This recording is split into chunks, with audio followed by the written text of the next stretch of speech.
Good morning, children. Saira. So today we are going to see rocks and soil part 2. So in the previous session we saw that what are rocks and what is the hard rocks, soft rocks, and how is soil formed. Right, children?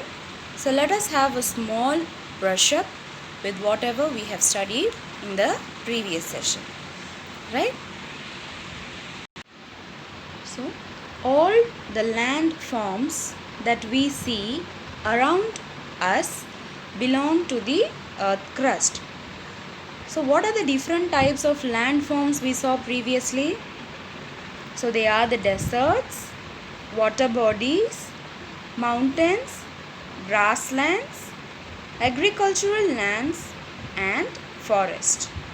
So all the landforms that we see around us belongs to the earth crust.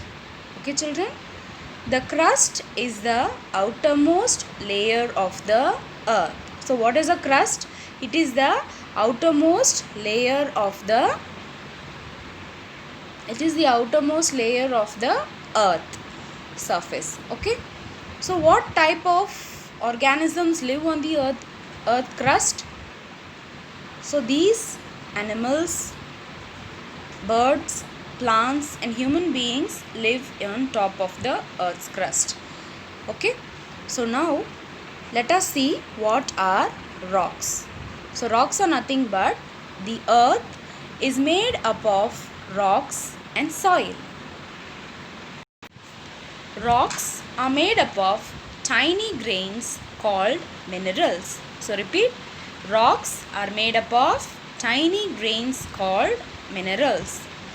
Some rocks are made up of only one mineral, others are made up of several minerals. So that is why we find some rocks are hard and some are soft. So what are the examples for the hard rocks?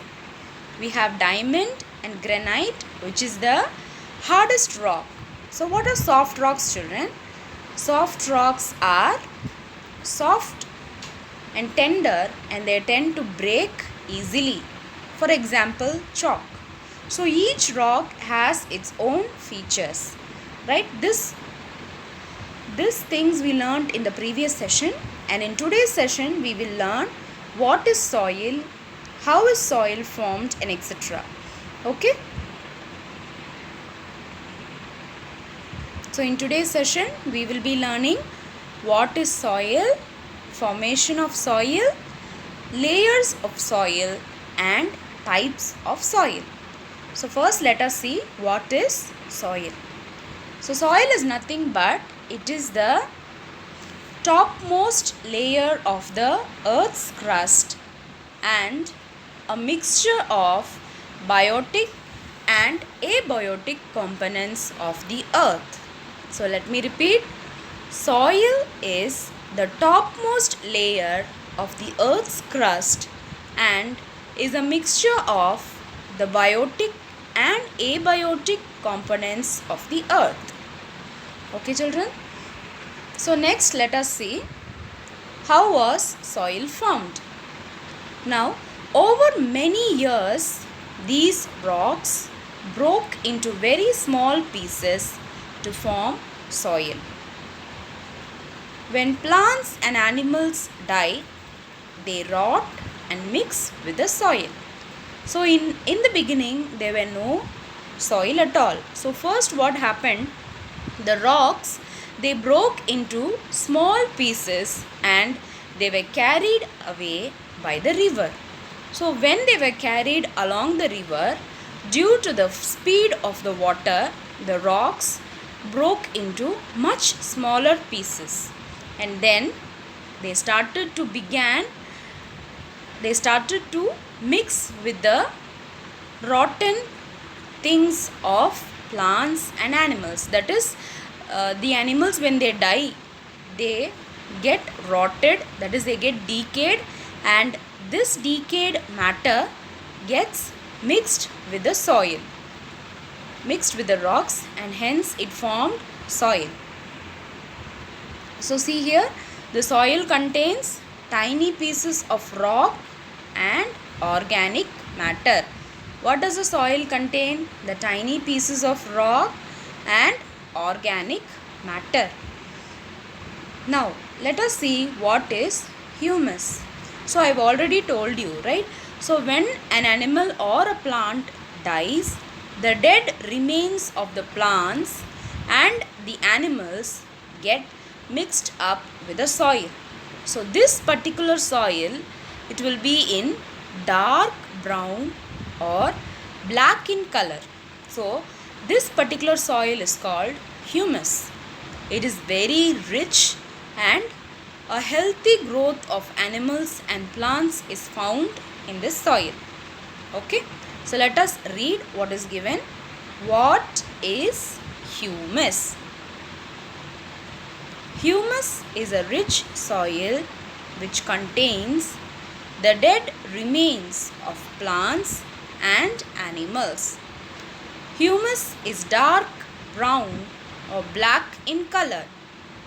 It is good for the healthy growth of plants and animals. So let me repeat. What is humus?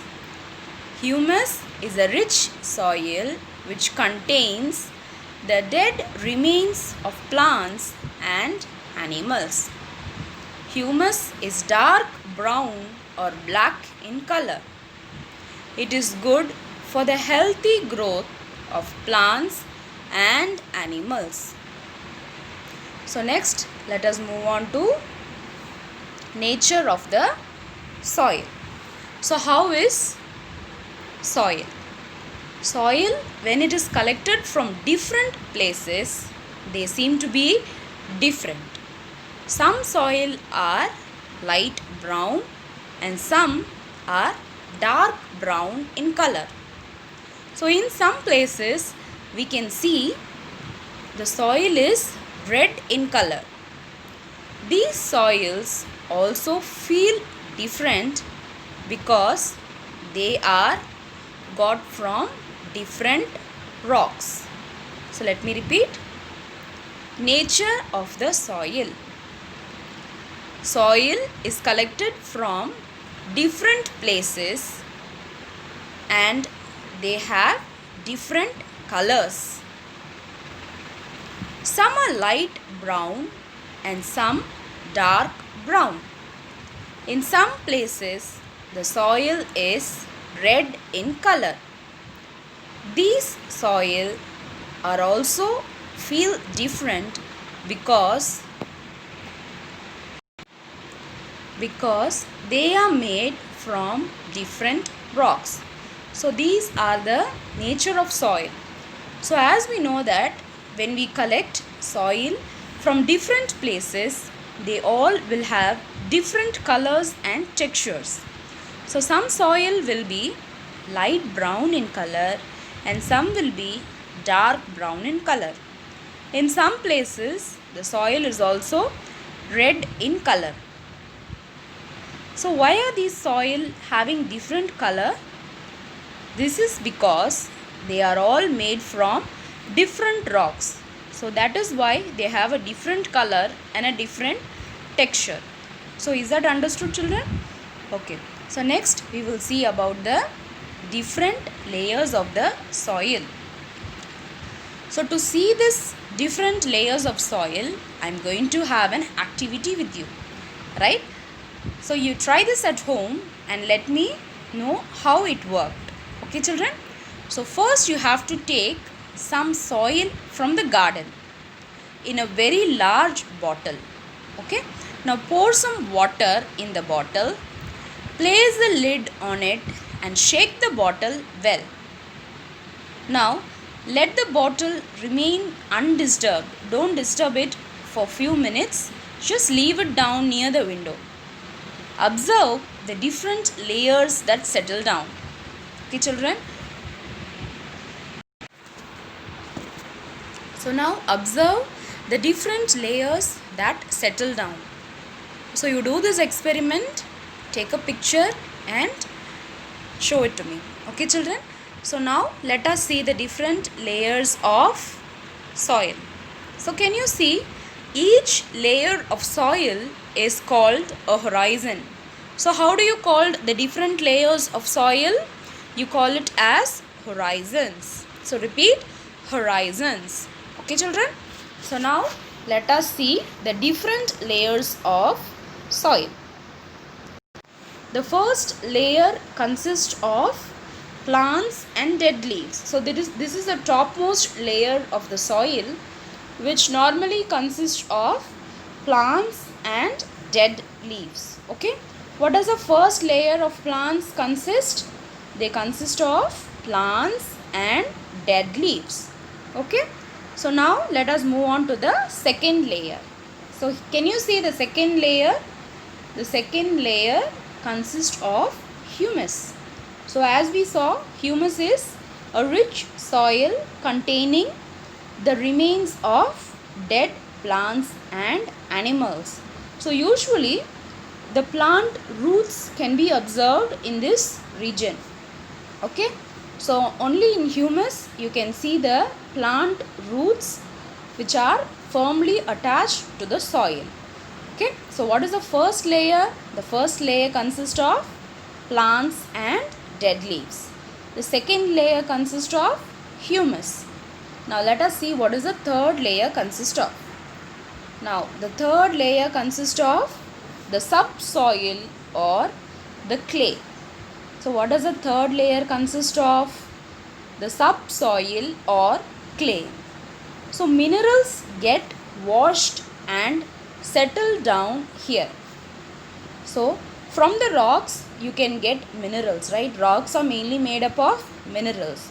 So these minerals are washed and settle down in this third layer. So you can find minerals present in the subsoil or clay, which is the third layer of the soil. Okay, so next we will see the fourth layer. So here we have the fourth layer, that is sand. You have sand in the fourth layer with minerals. So here you can find out the minerals that is present in the fourth layer. So what is the first layer? Plants and dead leaves. The second layer is humus. Third layer is subsoil or the clay. And fourth layer we have sand or soil with minerals. Now let us go on to the last layer or the fifth layer. So this usually consists of unbroken bedrock with gravel. So have you seen big stones? Not very big, but a little bit smaller than that. So that is called as a gravel. Okay, so that is present in this fifth layer, and you cannot see any roots coming here. Okay, you can only see roots present in the humus layer, and after humus you cannot see any roots present in the fifth layer or in the fourth layer. Okay children, so what is the fifth layer? It is unbroken bedrock or gravel. Okay, so let us see the 5 different layers now. So the first layer we have plants, followed by humus. Third we have clay. Fourth we have sand, and fifth we have gravel. Okay children, so once you finish doing the experiment, you can clearly visualize and segregate each different layers separately. Okay, now let us move on to the different types of soil. So what are the different types of soil? We have 3 main different types of soil, that are clayey soil, sandy soil and loamy soil. So what are the 3 different types of soil? Clayey soil, sandy soil and loamy soil. So let us see a descriptive explanation for clayey, sandy and loamy soil. So first we will move on with our clayey soil. So children, how many of you have clay pots at home? Yes, so mostly everybody has clay pots at home, right? So have you seen a potter making pots? No? No idea? Okay, so the potter makes pots with clayey soil, right? So this soil is used to make pots, and it is soft and it can be made into any shape. Why is this soil specially useful for making pots? Any idea? Okay. So this clayey soil contains tiny particles and it is smooth to touch. Okay. Now it mostly consists of clay. How many of you have played with clay? Most of you would have participated in the clay modeling competition, right? So how it will be? It will be very soft, right? The natural clay also will have that soft texture, and you cannot see that air or water penetrates inside the clayey soil. Okay, it is very tight. So that is why we use clay to make pot instead of growing plants on that. Okay, now let us see the nature of clayey soil. So as I told you, the soil particles in clayey soil do not have large particles, large spaces between them. So they are very composed. They don't have air pockets to go through. Okay, there is not much air in this soil. So air cannot penetrate inside the clayey soil. Okay, so once when air cannot penetrate, how can water go into the soil? It is pretty difficult. So water and air, if it is not penetrating inside the soil, can plants grow? No. So that is why clayey soil we can do pots instead of growing plants. Mostly plants cannot grow well in this soil. Okay children, why does clayey soil used for making pots? Because air and water cannot go through easily and it is very difficult to grow plants. So that is why they are using clay for making pots. Okay children, so now let us go on to the sandy soil. How many of you like to go to beach? Yes, have you walked in the beach sand? How it is? It is very soft. No, it is very rough and it is very loose. So if you take a beach sand in your hand and raise your hand up and flow it down, it just flows down like air. Have you seen? So that is the texture of the soil. It is very rough and it is very, very loose. Okay, this soil contains a lot of sand. That is why it is called as sandy soil. And clayey soil contains a lot of clay. That is why it is called as clayey soil. So did you understand the difference between clayey soil and sandy soil? Okay, now let us see the nature of sandy soil. Sandy soil has large particles with lots of spaces between them. Water goes easily through the spaces, and therefore sandy soil cannot hold much water. Here very few plants grow in sandy soil. So can you find out the difference between clayey and sandy soil? Right. So in clayey soil the sand cannot pass through easily. That is, the water cannot pass through easily. But here in the sandy soil the water can be easily passed through, and therefore the soil cannot catch hold of water.